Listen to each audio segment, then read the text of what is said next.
Olá, aqui está de novo a Tribe Mineira, grupo de psicanalistas residentes em Belo Horizonte e que são filiados à SPRJ, todos filiados à Sociedade Internacional de Psicanálise, com o seu programa Pessoas que Dão o que Pensar. Hoje temos a ilustre presença de um cineasta belo-horizontino chamado Cláudio Costa Val. Aliás, de quem comentaremos um filme no dia 28 de junho, no Sindicato dos Professores de Minas Gerais.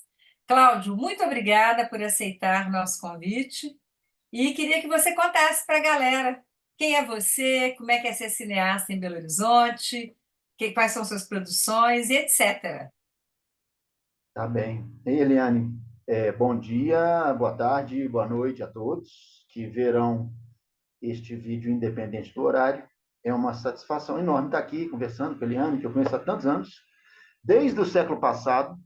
Então, aí nós estamos aí nesse papo, agradeço muito o convite e para mim é uma satisfação sempre poder participar e colaborar aí em qualquer ação que seja em prol da nossa cultura, da nossa educação, da nossa saúde mental, física, espiritual, enfim, todos esses essas vertentes aí que a gente necessita para ter uma vida boa, saudável e tal. Então, eu trabalho com cinema já desde profissionalmente falando, desde ali da virada, né, do século 20 para o 21, ali. 2000, em 2000 eu fundei uma produtora chamada Filmmakers. E a gente tinha uma sede na Rua da Bahia. Na Rua da Bahia, no quarteirão abaixo ali do viaduto de Santa Teresa, sabe? Mas a minha trajetória com arte e com cultura vem muito antes disso, mas muito antes disso. Nos anos 80 ainda. Eu, adolescente, comecei a me envolver com música, comecei a estudar violão com 16 anos de idade. Eu jogava voleibol. Meu sonho primeiro da minha vida era ser jogador de voleibol.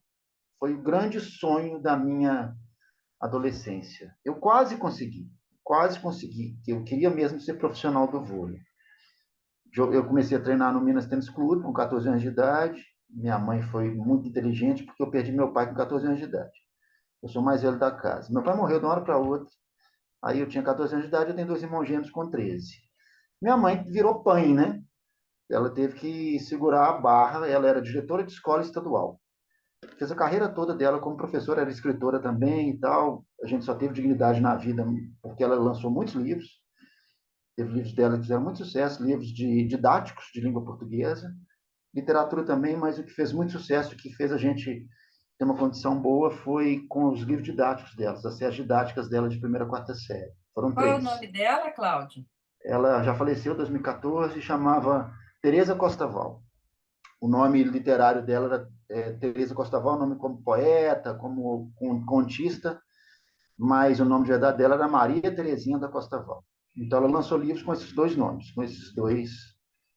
sob esses dois nomes. Aí minha mãe me colocou para treinar voleibol com 14 anos de idade para poder preencher o tempo. Então eu treinava todo dia. Saía do colégio e ia para o treino à tarde. E isso foi a minha ascensão ali enquanto aprendiz ali do infantil foi muito rápida. Aí eu entrei para o time infantil do Minas Tênis Clube alguns meses depois, 6 meses depois, e continuei seguindo esse meu sonho de atleta, assim. Só que num treino eu caí e quebrei a mão, quebrei o punho. Foi assim, durante batendo bola, depois do treino. Aí eu tive que fiquei com a mão engessada um tempo e tal, e não consegui voltar a jogar muito imediatamente, não, sabe? Eu sentia muita dor. Comecei a fazer alguma fisioterapia e tal, e alguém falou: ah, por que você não toca violão? Violão é bom para os dedos, para as mãos e tal. Eu já queria ser baterista. Só que a minha mãe não tinha condição de comprar uma bateria. A gente não tinha nem onde colocar, porque o apartamento era pequeno. Aí eu já tinha ganhado o violão dela, mas nunca tinha tocado. Com 15 anos de idade, ganhei o violão ficou encostado, então comecei a ter aula de violão. Batata. 6 meses depois, eu entrei como guitarrista de uma banda de rock. Nem tinha guitarra, virei guitarrista. A gente estava no Gutierrez. Ótimo. A banda se chamava Herege. Até Herege? hoje, Herege. Até hoje, de vez em quando, eu encontro com o André, que ele virou pintor, pintor dos bons aí, expõe, tem muitas individuais, participa tem obra em galeria, aquela coisa toda. A gente se encontra de vez em quando pelo meio aí. Os outros eu não tive mais contato, não. E esse foi o começo da minha carreira na arte, sabe? Aí eu resolvi tocar contrabaixo, porque eu achei que guitarra não era muito para mim e tal coisa. Eu achava que tinha muita corda. Eu toco violão, os discos que eu já gravei, eu também, de vez em quando, eu toco guitarra, violão, toco violão em todos os meus discos, minhas músicas, as bandas que eu passei, mas eu virei contrabaixista por força da necessidade, que havia guitarrista na banda e não havia baixista. Aí eu peguei o contrabaixo que tinha sobrando no estúdio lá e comecei a tocar. E foi. Aí a minha vida foi assim, eu não ia estudar nada, não queria saber de fazer faculdade, com 18 anos de idade não queria fazer, só queria saber de tocar, tocar, tocar, tocar, tocar, virei um cara muito obcecado com isso, sabe? Aí minha mãe me propôs fazer um curso de administração de empresas para ganhar um contrabaixo. Eu só fiz administração de empresas porque eu queria ganhar contrabaixo. Aí eu passei no vestibular e ela me deu um contrabaixo. Então, com 18 anos de idade, eu entrei para o curso de administração e comecei a tocar em bandas, fui mudando de bandas, montei outras bandas, fui numa banda aqui nos anos 80 chamada Calabouço, de heavy metal, que nós estamos gravando agora, coincidente, 30 e tantos anos depois. A gente voltou para gravar agora um single, estamos gravando. E essa trajetória foi na música, eu me profissionalizei como músico, casei muito novo, casei com 22 anos de idade, meu filho mais velho nasceu com 23, eu me profissionalizei na noite de BH com 21, vivi de música há uns anos, e aí com 24 para 25 anos eu já achava que eu estava calejado na música. Com 8 anos de carreira já musical, fui fazer teatro. Aí eu entrei para o Teatro Universitário do FMG. Eu me lembro da minha mãe, fiz escondido, da minha esposa na época da minha mãe. Eu tinha equipamento, eu tinha pedaleira de baixo, cada pedal de efeito que eu vendia para pagar algumas coisas que eu não tinha condição. Aí eu passei no vestibular do TU, vendi um pedal para pagar a semestralidade do curso. Aí vendi outro, porque músico, quando falta dinheiro, vende o que ele tem, que são os equipamentos dele. E foi assim. Eu me lembro que quando minha mãe soube que eu estava fazendo teatro no FMG, logo depois que eu terminei o curso de administração, eu emendei um no outro. Ela só falou assim, porque a minha mãe me incentivava muito, mas ela era muito crítica também, ela era muito preocupada. Ela era a minha fã principal. Aí ela só lembra dela falando assim na cozinha, mexendo na cozinha, falando baixinho assim, ih, tá saindo da bosta para ir pra merda. Eu lembro dela falando isso. Tá indo da música para ir para o teatro, né? Continuei na música e no teatro, me formei no teatro, emendei com curso de jornalismo, aí comecei a trabalhar como redator, porque eu passei num concurso público para ser cronista do Estado de Minas, aí isso me abriu portas em agência de publicidade como redator, na época de jornalismo, larguei o curso de jornalismo e fui para a Espanha estudar televisão, porque eu ganhei uma bolsa de estudos lá, porque eu tinha feito administração de empresas. Olha que loucura isso. Os Porque a minha links, mãe né? Impressionante. porque a minha mãe me fez fazer administração de empresas. Eu larguei a administração, fui estudar música, voltei para administração, me formei. No curso de 4 anos, eu levei 7 para formar. Não fui jubilado, mas me valeu a bolsa para estudar televisão na Espanha. Isso foi em 1999. Aí, quando eu voltei, eu comecei a dar aula em escolas, tinha uma escola de cinema aqui de BH, ali 2001, 2002, eu dei aula lá, e em 2003 eu fundei a Escola de Cinema. Então já são 21 anos. Esse ano agora fez 21 anos de Escola Livre de Cinema. E a gente, nesses 21 anos, são 2.500 alunos e mais de 350 filmes produzidos. Então aí acabou Nossa, que eu voltei com a música, voltei com o teatro, dei aula 8 anos no Palácio das Artes, no curso profissionalizante de teatro lá.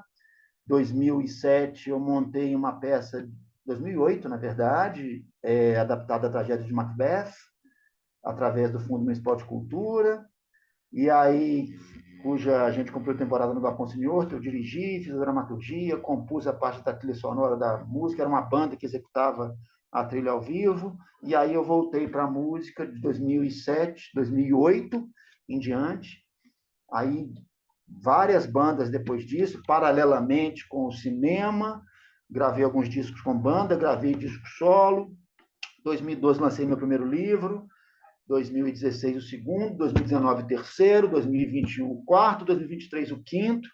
Então, hoje eu tenho essa minha relação do cinema paralela com a música, com a literatura, que eu sou muito envolvido também nessas áreas. O teatro eu tive que abandonar um pouquinho, porque afinal de contas a gente não consegue ser tudo em uma vida só.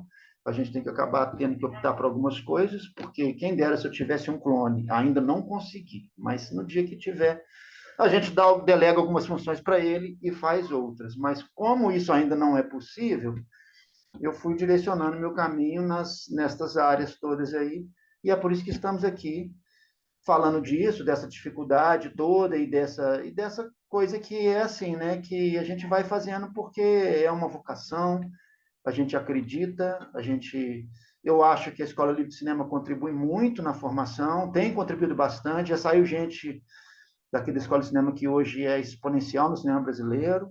Só para citar o exemplo dos meninos lá da produtora Filmes de Plástico, que em 2022 foi indicada para representar o Brasil na corrida para o Oscar, saíram da Escola Livre de Cinema, se conheceram dentro da Escola Livre de Cinema, e outros tantos realizadores que moram em, Escola Livre de Cinema, que é, já que é um moram em nome Belo Horizonte. provocativo, né? Isso aí, é. Porque somos Eu fui livres, né? aluna por um dia. Pois é, e a gente, que bom. E a gente, que é o que a gente acredita. A escola, ela tem uma formação que ela recebe a todos. Não existe idade, o cinema é para todos. O cinema ele tem que ser menos elitista, ele tem que estar mais presente nas camadas sociais daquelas pessoas que historicamente nunca tiveram acesso à cultura, à formação. Então a gente acredita nisso. A gente acredita que todo mundo merece ter uma chance, é por isso que assim merece semear o sonho, merece seguir adiante, merece fazer. Então a gente criou a escola, é por isso que está durando tanto tempo, 21 anos já, sem contar com subsídio público. A escola de cinema é 100% particular. 100%. A única vez em 21 anos que nós recebemos um dinheiro público, a única vez, foi em 2020, na época da pandemia, na Lei Aldir Blanc. Nós recebemos um subsídio de R$ 15.000 para manter o nosso espaço, porque a receita caiu bastante. Foi quando isso. Então, são 21 anos vivendo das próprias pernas, com todas essas dificuldades, e fazendo a coisa acontecer, né? Acho que a gente vira causa e efeito, né? A Uhum. partir do momento que a gente incentiva o meio, a gente colhe os frutos desse meio. É muito comum, por exemplo, no decorrer da minha trajetória aí, eu ser dirigido por ex-alunos da escola. Você tem uma ideia, na minha carreira como ator, o filme que eu tive mais êxito como ator, como intérprete, foi um filme de 2019 aqui da escola chamado O Açoite. Eu ganhei 5 prêmios internacionais com esse filme como ator. Então, é um filme que participou de mais de 30 festivais, a maioria internacionais. É um filme feito por aluno da Escola Livre de Cinema. Então, Parabéns, parabéns. você vê como é que são as coisas. Acaba que a gente vira parceiro de trabalho, né, daqueles que a gente ajuda na formação, e é o que eu falo muito para os meus alunos, né? Eu aprendo muito mais que eles, muito mais. O professor aprende mais que aluno. É ilusão a gente achar que professor é o dono da verdade. Nós não somos. Tem Então, aquela belíssima frase, né, Cláudio, do Guimarães Rosa, né? pois é, Mestre é aquele que de repente aprende, né? exatamente, exatamente isso. É uma troca constante. O quanto que eu já aprendi, o quanto que eu evolui com o aluno, que sempre há algo para nos ensinar.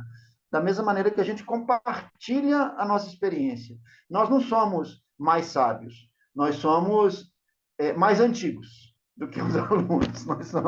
Nós temos um pouquinho mais de trajetória do que a maioria. Então a gente compartilha o nosso caminhar, né?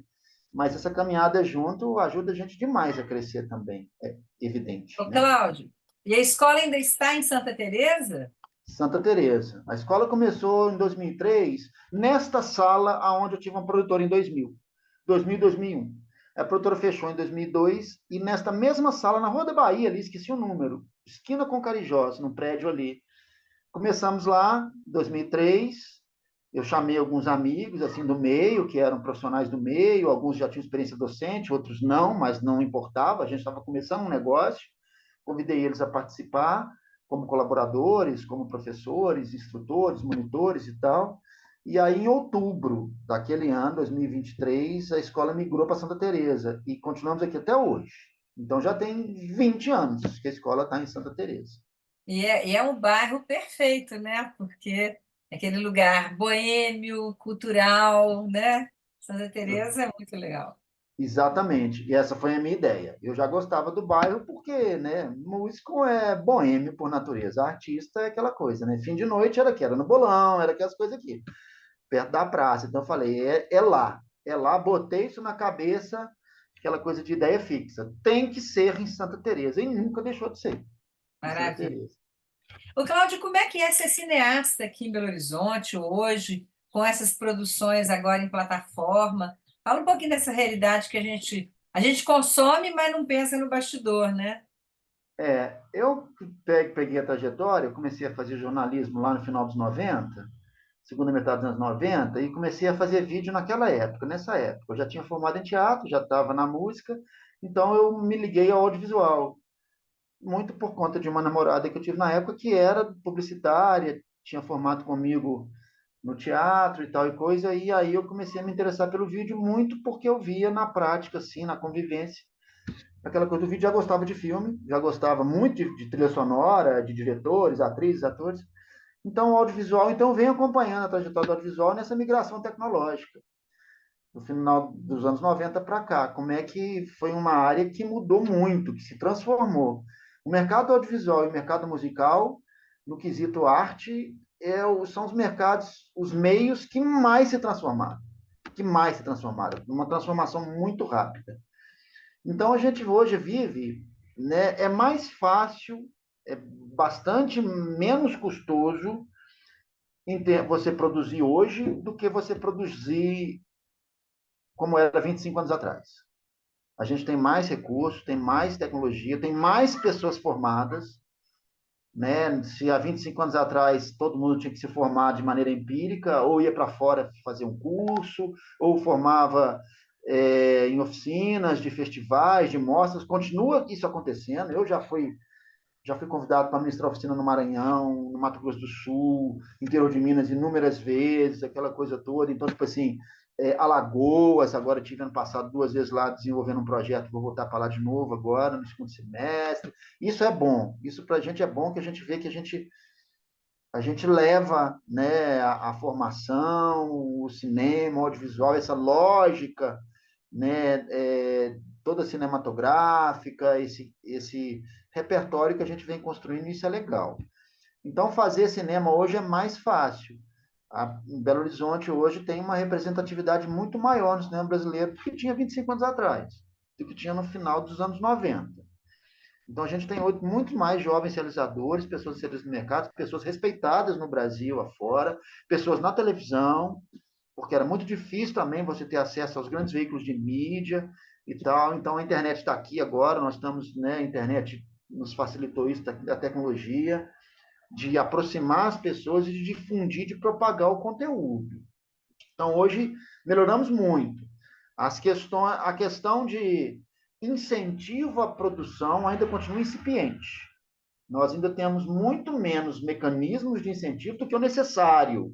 Então, tem muita gente que também hoje que continua sem ter aquela coisa do acesso aos recursos para a produção. Porque a gente faz curta-metragem, aquela coisa, a gente faz muito na tora mesmo, é o que introduz a pessoa no meio, audiovisual e tal coisa, mas tem um problema que há uma deficiência na formação de mercado, de pessoas que sobrevivam da atividade. Porque a verdade é que muita gente que hoje está inserida no audiovisual, às vezes tem uma atividade paralela por conta disso, por conta dessa dificuldade do meio cinematográfico, notadamente cinematográfico, né? A produção de cinema, que audiovisual é uma área muito ampla, né? A produção exclusivamente cinematográfica ainda é bastante incipiente, embora tenha melhorado muito, muito. Nós vivemos ali, o Brasil, antes da pandemia, vivia o seu melhor momento, em termos de quantidade e qualidade. O biênio 21 e 22 a gente pode esquecer, né? Não há parâmetro de margem de comparação. É 2 anos que a produção foi abortada, obviamente, porque não havia como produzir, né? Não tínhamos condições humanas de produzir. Então, de 2022 para cá, há retomada grande e tal e coisa. Eu acho que a tendência é a gente crescer mais agora, né? 24, 25. Então, é significativa a nossa produção, mas posto isso, que a gente ainda tem uma certa incipiência na questão das pessoas terem acesso, né, aos recursos. A Devia ser lei mais. precisa mudar, né? Precisa haver mais É, recurso legal, né, para a produção audiovisual, cinematográfica, né? e possibilidade de maior acesso, né? A gente tem hoje algumas questões aí que, embora tenha melhorado bastante, né, o acesso das minorias, mas tem acontecido algumas distorções. Na lei Paulo Gustavo, isso tornou muito notório. Então, é aquela coisa que tem que melhorar, porque a Lei Paulo Gustavo deu muito pano para manga no Brasil afora. A insatisfação está muito maior do que a satisfação com a Lei Paulo Gustavo. Foi um engodo. A Lei Paulo Gustavo, para a grande maioria da população brasileira, foi um engodo. Mas É isso é um outro mesmo. assunto. Isso é um outro assunto. Isso é um outro assunto, né? Bom, mas a gente que gosta do cinema, né, sempre se pergunta assim, como é que o cara que vive de cinema, que trabalha com cinema, sobrevive, né? Porque a gente vê que parece que no mundo todo a cultura não é muito valorizada, né? Não sei, não conheço o Oriente, não conheço a Rússia, mas parece que as pessoas têm sempre muita dificuldade de produzir cultura. Aqui, outro dia, estava tendo uma movimentação porque estavam fechando o BNDES, né? Que é o lugar onde se fazia Aham. muita cultura. Então, como é que é? Você acha que a cultura não está fazendo pensar, não consegue chegar na população? A cultura televisiva, de massa, é mais besteirol, né? É mais importante. O que você pensa disso aí? Você Eu acho faz que, pensar, Cláudio? eu acho que sim. Eu acho que eu sou um ser pensante que ajuda as pessoas a também serem pensantes, assim, na minha, muito humildemente, com todas as minhas limitações, mas eu acho que eu sempre fui muito inquieto, né? Por isso que eu transitei tanto por essas áreas todas aí dos fazeres artísticos, porque isso para mim é exatamente isso, essa inquietude. Eu não paro o tempo todo, eu estou sempre pensando em algo, me envolvido com algum projeto, com alguma coisa. Então, eu acho que sim, eu acho que eu ajudo as pessoas a pensarem e, ao mesmo tempo, essas pessoas me ajudam também a seguir pensando. Essa troca, né? Graças a Deus, nós somos seres que promovemos a troca, né? A gente necessita dessa troca, desse contato, disso aí, de papos assim e tal. Eu acho que a gente viveu um fenômeno muito curioso de uns anos para cá, que é um negacionismo avassalador em todas as áreas, sabe? Então, tipo assim, pessoas que negam a arte, que negam a cultura, que negam a história, que negam a filosofia, que negam a ciência. São coisas tão absurdas que a gente viu que se um roteirista de ficção científica criasse uma história distópica, descrevesse a realidade de hoje, que nós estamos vivendo lá em 2010, as pessoas iam achar que exagero de roteiro, que absurdo esse roteiro. Então nós estamos vivendo a era dos absurdos. Mas Então, tem tipo um assim assim, agora, né? Tem um guerra civil, né? pois é, tipo assim, é o retrato de que, assim, né, é isso, assim, que a gente está vivendo por conta de tudo isso. Então, eu acho que o que acontece, a cultura sempre foi uma coisa muito vilipendiada, assim. A gente sempre foi, né, o artista sempre foi um proscrito, sempre foi um proscrito. Se você lembrar lá no século XVII, quando Molière, Jean-Baptiste Poquelin morre, ali por volta de 1680 e alguma coisa, 82, 83, 1680, ali, nos anos, tal coisa, os artistas, os criminosos e as prostitutas não podiam ser enterradas em cemitério cristão. Você tem uma ideia. Tem uma ideia. Aonde que colocavam um artista? Onde colocavam um artista? Então a gente evoluiu muito nesses últimos 400 anos aí, foi um processo evolutivo muito grande e que foi tudo abortado de uns anos para cá. Parece que Com voltamos injustiça 500 com os anos. artistas e com as prostitutas, né? Voltamos 500 anos no tempo. É um negócio muito absurdo. E a única argumento que se tem é vive Lei Rouanet. As pessoas não sabem nem o que é a Lei Rouanet. Então, o problema hoje está numa base de um extrato social que nega todas as conquistas que a gente lutou durante alguns séculos para conseguir. Então, o problema da cultura hoje, da arte, da educação é esse. São pessoas que, assim, deliberadamente negam, porque não tem explicação, não tem justificativa. Então, a gente vive muito, a gente padece, tem padecido muito disso, porque acha que o artista, leva a vida boa, é aquilo, aquilo outro. Qualquer artista, qualquer educador, qualquer pessoa ligada à área da cultura é um trabalhador como qualquer outro. Aliás, costuma trabalhar muito mais, porque a gente não tem horário. Você não tem horário de trabalho, horário fixo. Você costuma trabalhar muito mais. Então, o problema todo reside nisso. Eu acho que a situação complicou muito de uns anos para cá. A gente sabe, 2013 para cá só veio complicando. Chegamos numa situação tanto quanto insólita, Parece surreal. que, parece que abriu uma porteira, né, de ignorância, né, de Essa, retrocesso, né? essa que É é a uma coisa. sensação. Eu lembro daquele livro lá do JJ Veiga, quando eu era adolescente, que o professor do colégio indicou de leitura. Eu estava ali, devia estar na sétima série, oitava série. O livro se chama A Hora dos Ruminantes. A Hora dos Ruminantes. É um livro dos anos 80. Parece que nós estamos naquilo ali, naquela É, realidade ali. boa Lá lembrança. acho que é JJ Veiga mesmo, o autor, né? Não sei se eu estou confundindo. Parece que foi um visionário 50 anos atrás, né? Uhum. 40 anos atrás, pelo menos, né? É. Muito triste, né, Cláudio? Mas você está aí sobrevivendo com a Escola Livre de Cinema, né? Com as suas produções. É por isso Então, que a gente luta, né? é. 2021, na época da pandemia, eu fui para Portugal, sabe? Eu imigrei para Portugal. Eu resolvi fazer um mestrado, como se fosse a minha porta de entrada. Eu participei de 4 programas de mestrado em Portugal, em 4 universidades. Escolhi 4 universidades. A Universidade Nova FCCH em Lisboa, num mestrado em música. A Universidade da Beira Interior, na cidade de Covilhã, em cinema. A Universidade de Coimbra, em estudos artísticos, e a Universidade de Évora, em literatura. Passei nos 4 programas. Passei em primeiro lugar em Coimbra, passei em quarto lugar em Covilhã, na Covilhã, passei em quinto lugar em Lisboa e passei em segundo lugar na Universidade de Évora, em literatura. Eu fui para Évora. Ah, e Évora eu conheço. Pois é, eu fui para Uma Évora, gracinha, né? morei lá uns meses, por causa de custo de vida também. Em Lisboa, o custo de vida é muito mais alto.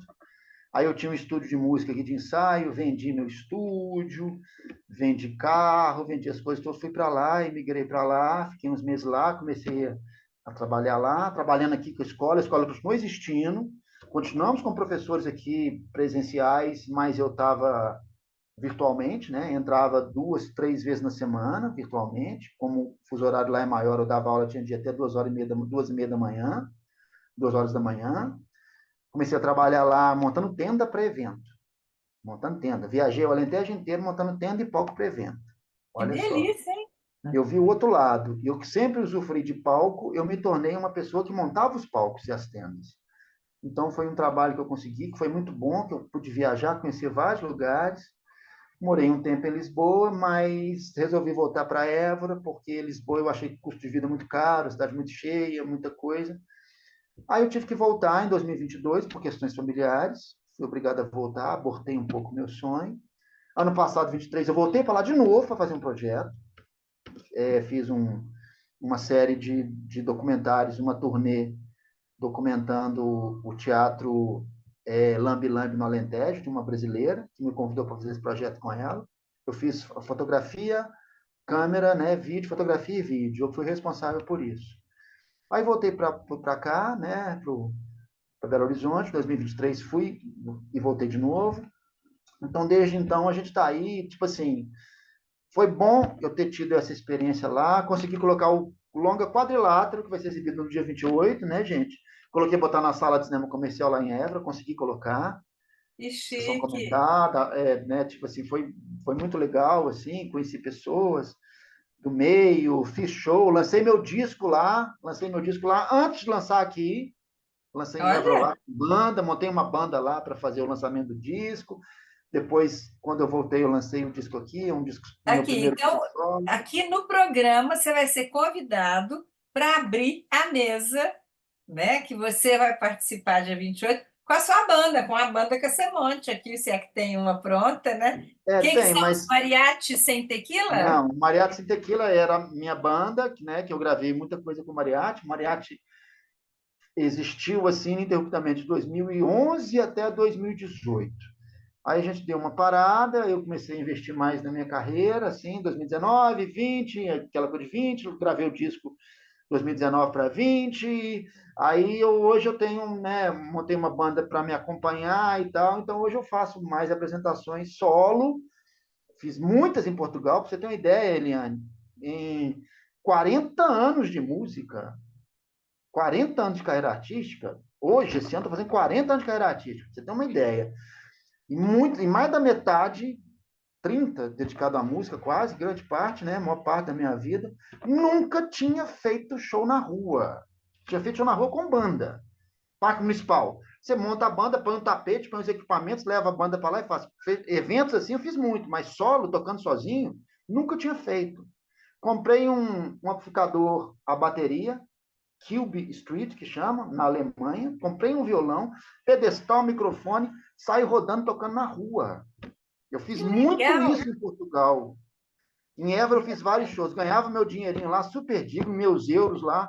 Viajei com esse dinheiro que eu ganhei na rua tocando, fazia supermercado, fazia tudo tocando na rua. Ganhei dinheiro de japonês, de alemão, de iraniano, de árabe, de não sei o quê, não sei o quê. Tudo as pessoas deixavam dinheiro, aquela coisa toda, no chapéu. No chapéu. Então foi uma experiência para mim ter trabalhado com essa mão de obra pesada que eu trabalhei, montando tenda, viajando em caminhão, dirigi carro, trabalhei de motorista para o dono da tenda lá, né? Tem uma viagem que ele me pediu para fazer, dirigi caminhãozinho, lá eles chamam de carrinha, aqueles caminhões menores, montando equipamento, aquela coisa toda. Machuquei algumas vezes, me contundi no serviço, aquela coisa toda, tive que parar em atendimento de emergência. Ok, sobrevivi a tudo isso, beleza. Então foi uma experiência para mim muito rica, porque tudo isso Maravilha! vira Ah, matéria-prima para a gente poder desenvolver no nosso fazer artístico, sabe? com Isso é certeza. maravilhoso. A experiência de vida é Infelizmente, ótima. nosso tempo aqui do YouTube está terminando, Passa mas eu estou rápido. super curiosa, né, pelos outros filmes, o Quadrilátero, eu já vi, claro, e nós vamos comentar então 28 no Simpro Minas, que é a Rua Jaime Gomes 198 na Floresta, às 18h30, é uma sexta-feira. Sejam todos presentes, vai ter pipoca e Oba! entrada gratuita. E agora o Cláudio vai me dar a resposta aqui, depois que a gente desligar, se ele vai tocar ou não para abrir o evento, né? Tá bom, Então, eu falo com ela depois que terminar aqui. muito obrigada, Cláudio. Eu que agradeço. Prazerão te rever e até dia 28, né? Até, muito obrigado. Beijo.